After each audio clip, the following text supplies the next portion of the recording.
சமுதாயத்தின் போக்கிற்கு மாறுபட்ட தன்மையில் யோசிப்பார்கள்.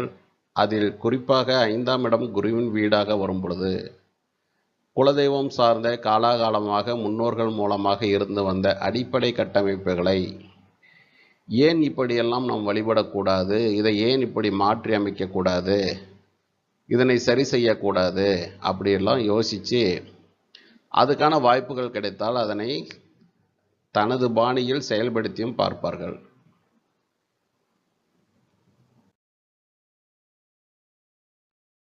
வக்ர கிரகம் மற்றொரு வக்ரகத்தோடு இணையும் பொழுது தான் இழந்த பலனை அல்லது தனது காரகத்துவ பலனை இரட்டிப்பாக தரும்.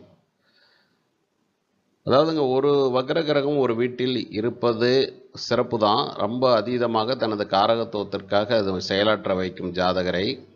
அதே சமயம் இன்னொரு வக்ர கிரகத்தோடு இணைந்து ஒரு வீட்டில் இருக்கும் பொழுது